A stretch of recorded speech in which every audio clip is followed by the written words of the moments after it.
Hello everyone, welcome back to my YouTube channel. तो आज हम बात करने वाले हैं इंग्लिश लैंग्वेज की इम्पोर्टेंस के बारे में। इंग्लिश सिर्फ एक लैंग्वेज ही नहीं है और एक सब्जेक्ट ही नहीं है, बल्कि ये एक ग्लोबल लैंग्वेज है।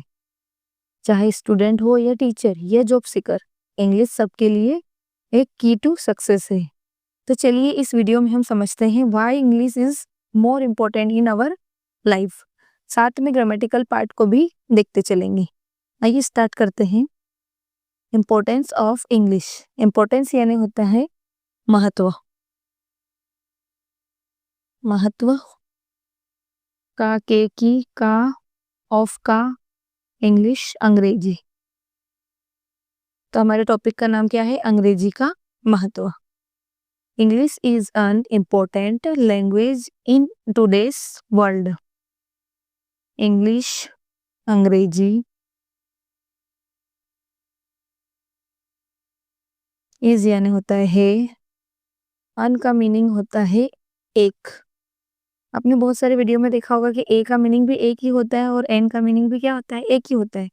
तो ऐसा क्यों होता है? क्योंकि एन के बाद जो भी वर्ड आ रहा है हमारा, हमें वो देखना है कि वो कैसा आ रहा है। जैसे ये हमारा वर्ड क्या है? इम्पोर्टेंट, है ना। अब इम्पोर्टेंट वर्ड किससे स्टार्ट हो रहा है? आई से, और आई हमारा एक क्या है? वोवेल है। ए का यूज हम करते हैं कॉन्सोनेंट साउंड के पहले और एन का यूज करते हैं हम वोवेल साउंड के पहले। तो आई हमारा कौन सा साउंड है? वोवेल साउंड है ना। आई का साउंड क्या निकल रहा है? ई निकल रहा है। तो ये क्या है? हमारा स्वर है। स्वर और व्यंजन जो हम हिंदी में सुनते हैं ना, उन्हें ही हम क्या बोलते हैं? वोवेल और कॉन्सोनेंट। तो कॉन्सोनेंट साउंड के पहले ए और वोवेल साउंड के पहले एन, इसलिए यहाँ पे मीनिंग एक ही होगा। लेकिन लिखने के समय हम क्या करेंगे? वहाँ पे अलग अलग तरीके से लिखेंगे। तो इसलिए एक ए की जगह यहाँ पर क्या आया है? एन। तो अनइम्पोर्टेंट मतलब महत्वपूर्ण। महत्वपूर्ण। लैंग्वेज मीन्स होती है भाषा। इन यानी में, टुडेज यानी आज की, आज का या आज की एपोस्ट्रोफे लगा है तो इसका मतलब होता है का, के की। वर्ल्ड यानी होता है दुनिया, संसार, है ना। तो इसका पूरा मीनिंग क्या आएगा? आज की दुनिया में अंग्रेजी एक महत्वपूर्ण भाषा है। It is an international language that helps people communicate globally.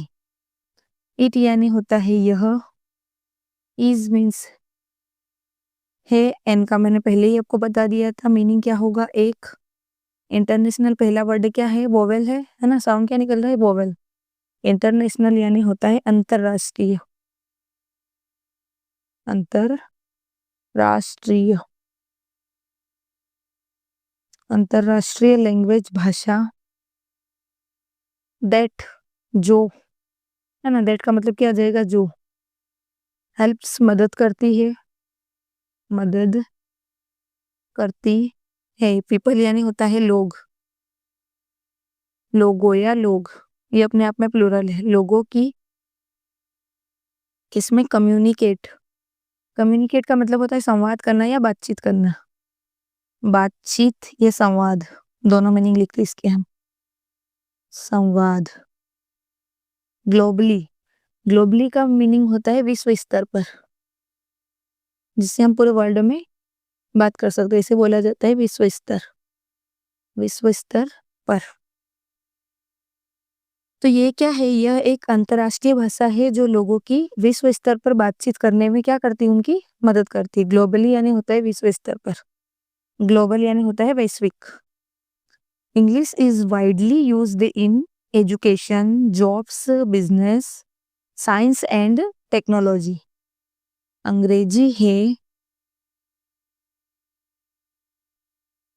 अंग्रेजी। इज मीन्स है, वाइडली यानी क्या होता है?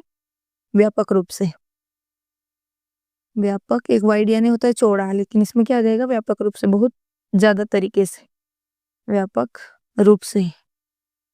यूज्ड यानी क्या आ जाएगा? उपयोग। उपयोग। इन मतलब होता है, इनका मीनिंग क्या आ जाएगा? में। एजुकेशन शिक्षा में, है ना। शिक्षा में। जॉब्स नौकरियों में, नौकरियों या नौकरी, ऐसे रोजगार भी बोला जाता है। नौकरी, बिजनेस, व्यापार, साइंस, विज्ञान और टेक्नोलॉजी मतलब तकनीकी या प्रौद्योगिकी, तकनीकी, है ना? तो हमारी इंग्लिश का यूज़ कहाँ-कहाँ पर हो रहा है? अंग्रेजी का व्यापक उपयोग शिक्षा, रोजगार, व्यापार, विज्ञान और टेक्नोलॉजी में हो रहा है। नोविंग English increase our confidence and opens many opportunities. नोविंग यानी क्या होता है? जानना। नो यानी होता है जानना। नोविंग यानी जानने से, जानने से। इंग्लिश मीन्स अंग्रेजी, अंग्रेजी। इंक्रीज यानी क्या होता है? बढ़ना, है ना? इंक्रीज यानी बढ़ना होता है, तो इंक्रीज यानी क्या होगा? बढ़ता है, बढ़ता है। और हमारा कॉन्फिडेंस यानी क्या होता है? आत्मविश्वास, आत्मविश्वास। एंड और ओपन्स खुलते हैं, ओपन यानी होता है खुलना, खुलते हैं। मेनी मीन्स कई। अपॉर्चुनिटीज यानी होता है, अपॉर्चुनिटी मीन्स क्या होता है? अवसर,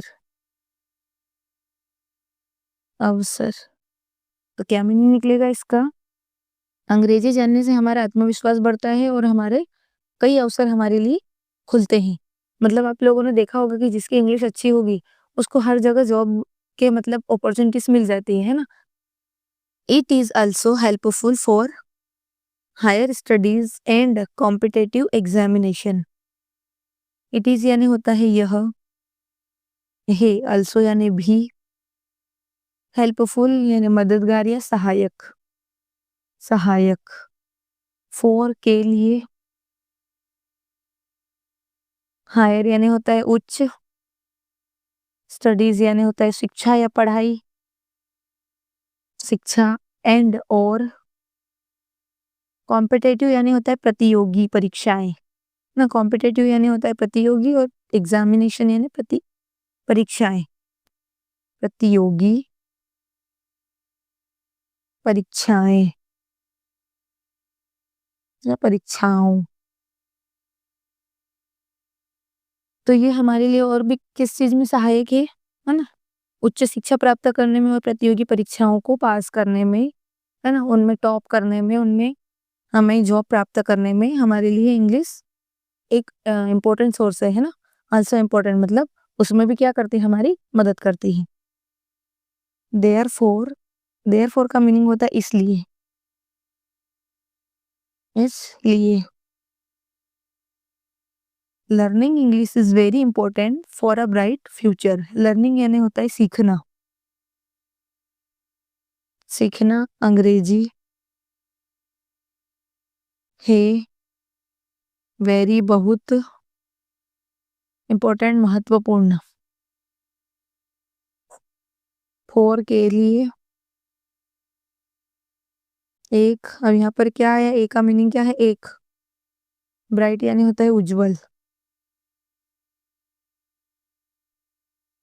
उज्जवल भविष्य। फ्यूचर यानी उज्जवल भविष्य। तो इंग्लिश हमारे लिए, आपको पता तो चल ही गया कि इंग्लिश की इंपॉर्टेंस हमारे जीवन में क्या है, लेकिन हमारे उज्जवल भविष्य के लिए भी हमारी इंग्लिश की मजबूती होना बहुत जरूरी है ना? इंग्लिश हमारे लिए इसलिए बहुत इंपॉर्टेंस है। तो दोस्तों, आपको हमारी ये वीडियो कैसा लगा? आपको पसंद आया हो तो इसे लाइक, शेयर और सब्सक्राइब जरूर करें। Thank you.